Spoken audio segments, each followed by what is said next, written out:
I made this pair of tall angular bowls recently, and since having them fire successfully, all I've wanted to do is throw a few larger versions.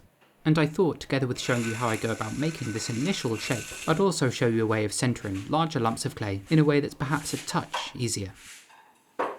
Anyway, these are the shapes I made a while back. They work really well and fired wonderfully, but I do think I could have made the feet perhaps just a bit taller, especially on the one on the right. Otherwise, proportionally, I really like the shapes. They're quite sculptural objects, really, and I enjoy the process of trimming them immensely, as that's really where most of the work is. So I'm going to be selling these as a pair in my next online shop, Restock, which will go live on August 17th at 7 PM BST. And it's for this reason, organising this shop update, that my videos both this weekend and next are a touch on the simple side, as I can't tell you how much work goes into photographing all these pots, editing the pictures, uploading them, and writing the description for each piece. By the way, if you want a good chance at getting something, my advice is this. Sign up to the newsletter, be there at the exact moment the site goes live, and try to check out as quickly as you can, as typically everything sells out in about 2 to 5 minutes. Now, these buckets sort of determine the maximum size I can make these bowls, as if they're too tall or too wide, then I won't be able to glaze them by dipping them into one of these buckets, and they're about 32 centimeters wide and 40 centimeters tall, so as long as it's roughly smaller than that by the time it's bisque fired, it should be okay. Now, the thrown shape for these bowls is dead simple, curved, and left with plenty of clay in certain areas, especially the foot. In fact, I'd say a good chunk of the initial weight is going to be left in the bottom. This way there's material to trim the tall foot from. The shape itself is thrown curved and quite thickly. This way, at the leather hard stage, I can maintain a nice curved interior whilst having a more angular exterior. The grey here, by the way, indicates clay that I'll be turning away. So really this initial shape is relatively simple to make, but the amount of clay used could be a challenge. So I'm going to show you an interesting way of centering larger lumps of clay, and it's a technique I haven't used since college, when we spent a week or so throwing large terracotta flower pots. Anyway, before I get started, I dump out all the scraps left in the wheel tray into the reclaim bucket that's directly next to my wheel, which is also desperately full and needs to be processed. I won't be using the softest clay for these, yet you also don't want to use material that's really hard, otherwise you're going to have a horrible time centering the clay. Now, in order to centre the stoneware for these, I'm going to be working with 2 lumps for 1 pot, with each piece weighing about 2.5 kilos, which is about 5 pounds 5 ounces each. I give each mass a good wedge to properly combine all the weighed out pieces, to fully blend and mix the clay so there are no hard or soft sections within the lump, and lastly so there are no pockets of air trapped inside, as if significant enough they can create undulations in the piece later on. Now, the piece on the left I'll leave in its usual shape, but for the other chunk I'm going to shape it into a wider, flatter disc, as essentially the plan is to centre the piece on the left first, flatten it, and then the other chunk can be thrown on top of it and centred too. It might sound like a convoluted way of centering clay, but it genuinely does make centering larger masses somewhat more straightforward, as you can essentially cone each part individually as it's added to the top of the other, instead of trying to cone a much larger mass of clay all in one go. You can also do this with 2 or 3 or 4 or 5 lumps of clay if you want, but the initial centering with the first piece remains the same. I firmly throw this against the wheel head to stick it down properly, and then it's given a good tap as I spin the wheel slowly to even out the shape. I then wet it, cone it up and press it down, and repeat this motion a number of times until the piece of clay spins evenly and without any unwanted wavering or movement in it. I'm aiming for a low, flat disc like this initially. Then I scrape the slip off the top to create a dry surface, as if I were to try and stick the other lump onto this when it was covered in slip. It just wouldn't stick. I then take the other chunk of clay, line it up as best I can with the rounded section facing down, and then I firmly slam it onto the other.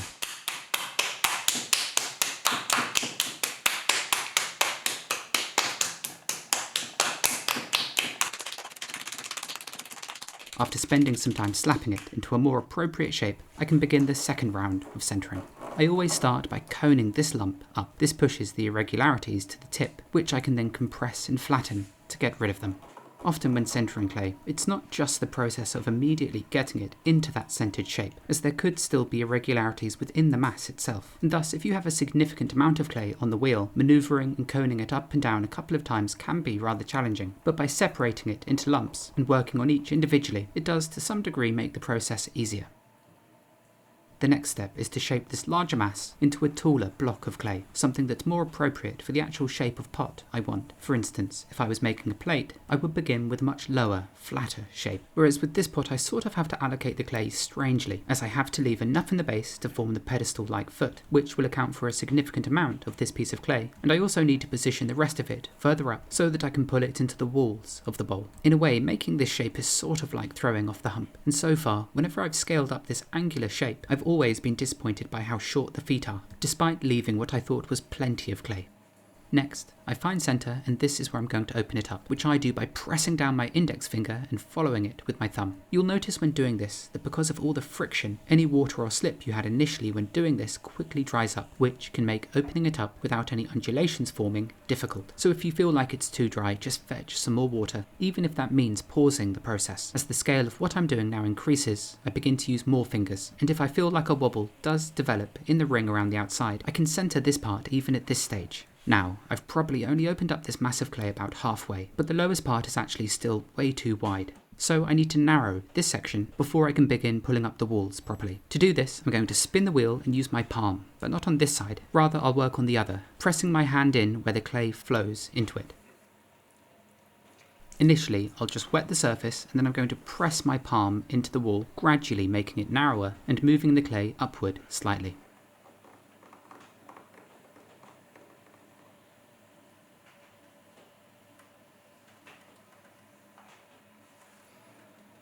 I'll do this a couple of times to move the clay into a better place for throwing it thereafter. It's kind of incredible just how much height you can achieve by doing this alone, although the difficulty is maintaining control of the lip itself. As so much force is exerted on the lower section, the rim will want to waver and move around, so there can be quite a bit of back and forth, fixing it and compressing it to keep it level and not spinning too irregularly.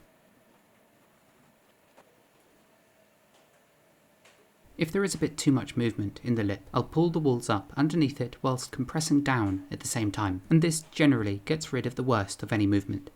Next, I'm going to create the indentation towards the rim. I always prefer to do this sooner rather than later, even if I do just throw the rough form initially, as trying to shape this part at the very end with the rest of the wall shaped and refined could cause those parts to deform themselves, together with water and slip from shaping the top, covering the walls you just so carefully finished.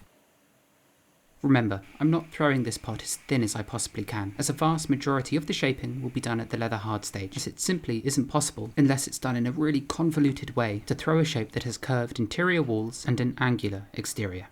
This means that what I'm making at this stage really is just the rough base shape that's later trimmed into its final form. As for the inside, I scrape away all of the significant throwing marks, but I don't want to push out too much at this point, as with the shape already undulating a tiny bit, I don't particularly want to make it any worse. But that's okay, at the leather hard stage I can scrape back the interior too. I really don't mind trimming the insides of one-off pots, but it is something I try to avoid on smaller pieces, or pots I make many multiples of, as if you have 60 bowls and you need to trim the insides of all 60 of them, it can really complicate and prolong the process of finishing them. I'm just going to level the rim a tiny bit, using this old turning tool. I very gradually lower it down, letting the blade just scrape away the highest point that spins around, eliminating the slight unevenness found at the top. Though, to be honest, this is again something I could perhaps more easily do at the leather hard stage, as at that point, there's no risk of, say, the tool catching and completely destroying the object.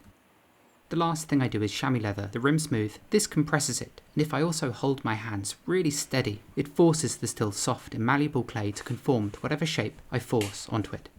And next, because I didn't throw this on a bat, I'm going to give it a really good blast with a heat gun before wiring it off and lifting it away.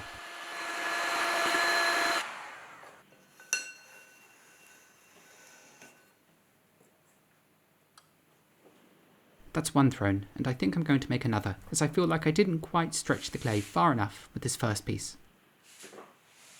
It's still definitely larger than these previous versions, but the freshly thrown pot will of course shrink by about 12 to 13%, which doesn't necessarily sound like a lot, but on bigger pieces like this, the change when fired to cone 10 is always huge.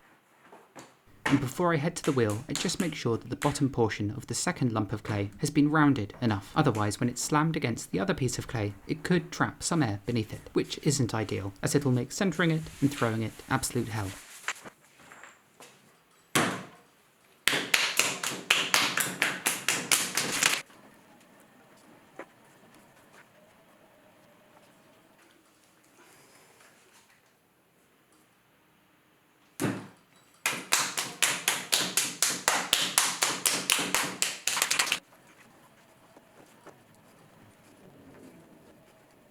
In one way, the way I create pots doesn't lend itself particularly well to demonstrations or events, as many of the initial shapes I throw are nothing like the actual final product I end up trimming, and it means I either have to make work beforehand which I can then trim in the latter half of the demonstration, or I purposefully throw the pots to be more angular, despite that influencing and changing the interior shapes of the pots, in a way that I normally wouldn't allow in my work.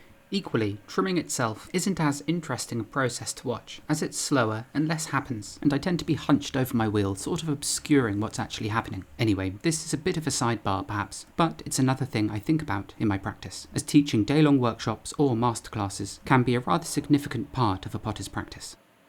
So, for this second piece I'm going to be way more aggressive with my pulls, just to try and eke out a bit more clay from the base portion. I'm using a rather scrappy large car sponge to do this. It isn't ideal, but I need something with a big surface area, and that can hold a lot of water, which I gradually squeeze out as I lift.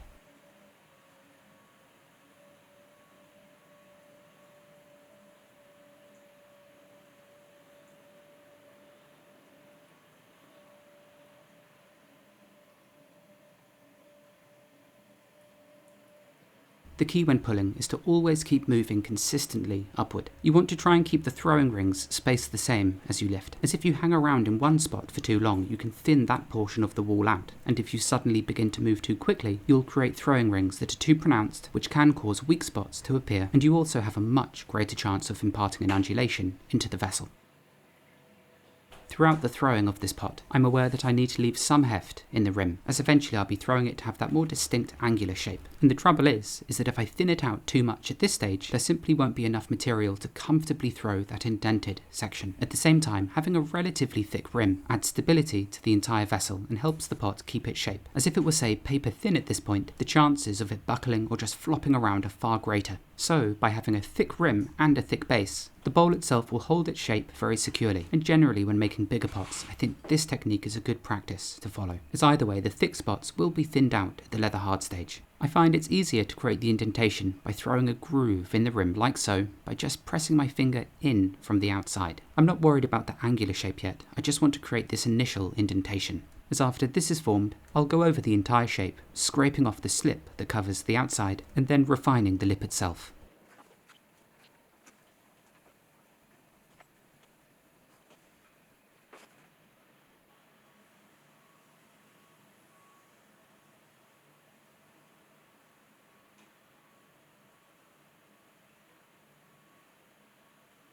The shape still wasn't quite correct though, so from the inside I gently press the wall out against a sharp metal rib which I hold very securely, as in I don't let the movement of the pot influence the position of the tool. This way I can press the walls out to the exact profile I want.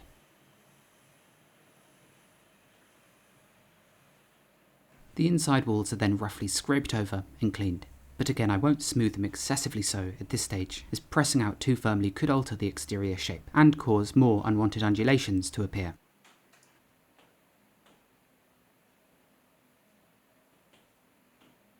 The slight wavering in the rim was then sliced away, and now all that's left to do is to tidy up the foot, blast it with a heat gun, and then remove it.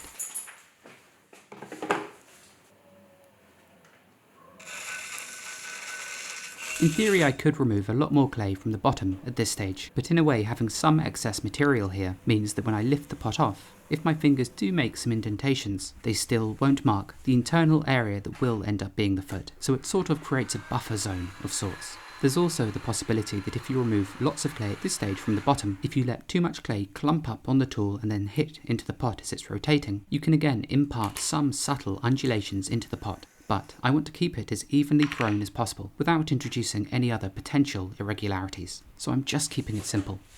This one's better, it's wider and about 3 or 4 centimeters taller, and it dwarfs the smaller versions I've made, together with the other tall angular pots you may have seen me create recently in another video. Now, these pots have to survive being left for 4 days now unattended, and the last thing I want is for them to dry out too much, so I line my workbench with plastic and then simply slot a bucket over them. I'll leave them covered like this over the long weekend. Thereafter, I'll come back, unwrap them and flip them upside down to dry them more carefully. And the turning of these shapes will be next weekend's video, together with my online shop going live the same evening at 7 PM BST on the 17th of August. I'll be sending out a newsletter with price list and a preview soon, so do sign up over on my website if you'd like to receive that. Otherwise, thank you so much for watching, as always, and I'll see you next week.